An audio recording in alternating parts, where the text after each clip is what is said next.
Hi, I'm Kristen, a dating and relationship coach, and today I'm going to talk about why, if you have codependent tendencies, it's very easy to overlook these three things at the beginning of a relationship. And today I want to talk about how it's often the case that whenever we have codependent tendencies, the definition of that is that we tend to find our value in other people and their approval of us, when we please them and we serve them and we give to them, we find our identity, our worth in doing those things. And codependency can look a lot of different ways, but that is kind of the basic explanation of what can happen as a codependent and some of those tendencies. And so I wanted to share that as the basis of why it's easy when we have that orientation to overlook these three red flags. So the first red flag is they have a tendency to blame you for something instead of taking responsibility. And this can start out very simple at the beginning of a relationship where it may be like something small where, say you guys were staying out late and it's just as much their responsibility as it is yours, but the next day they blame you and it's kind of a joke, and it's kind of at the same time putting the response or the guilt on you that, oh, I was late at work and I didn't get done as much as I wanted to because I was out with you last night. And it's like, ha ha ha. And at the beginning, this might seem like something small and it may even be hidden in like a joking manner. But this actually is a red flag that perhaps they're gonna throw a lot more things of blame with you down the road. And as a codependent, the tendency is to take that on like, oh, I shouldn't have, yeah, it was my responsibility.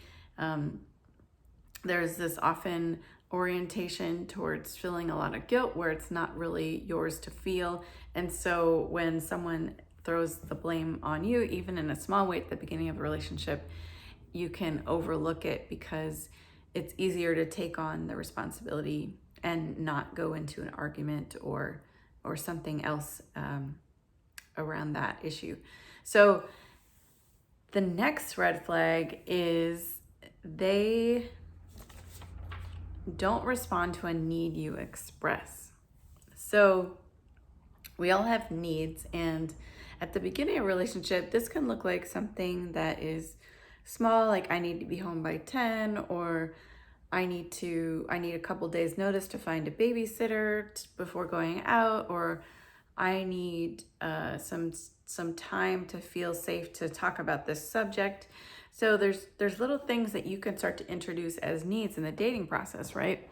And if you throw one of these out there, but it's met with, oh, he doesn't follow through, he doesn't respond to it, he doesn't acknowledge your need or try to meet it, that is a red flag. And as codependents, sometimes we don't even recognize our own needs.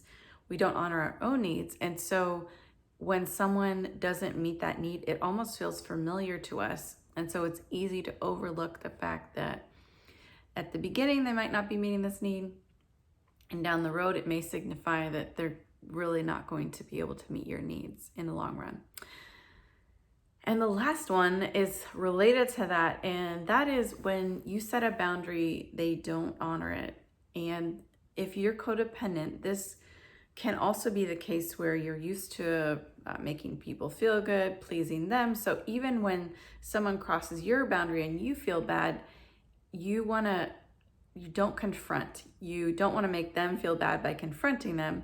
And so it's easy to kind of let it slide or say, oh, it's okay, or give them another chance, because your sole focus is pleasing them, and through pleasing them, trying to maintain the relationship.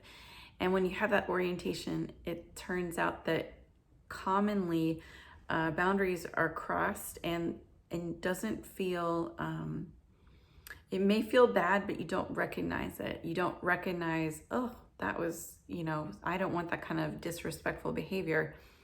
And instead you give them another chance, you turn a blind eye, and you overlook what could be a red flag, because Boundaries, especially noticing men crossing those at the beginning of a relationship, can be a huge red flag and a way to discern, is this someone that you want to be with or not, depending on if they honor your boundaries.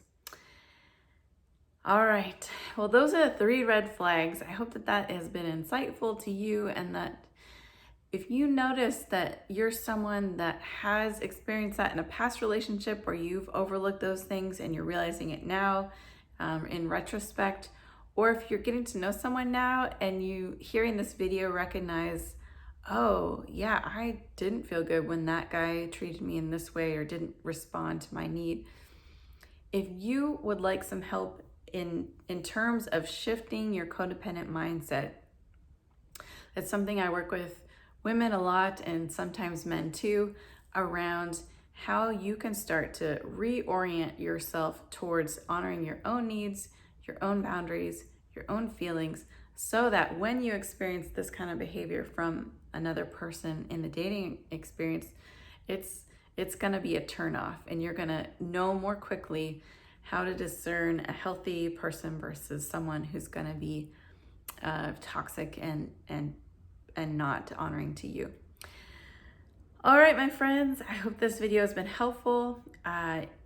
Check out the link below. I talk about this more in my blog, where I share specific examples of this. I'll share the link to my blog, as well as if you would like to talk for an hour with me, a coaching conversation around an area that you are struggling with, I would be more than happy to meet with you and see if we could be a good fit to support you along the way in strengthening some of these areas and being able to recognize red flags.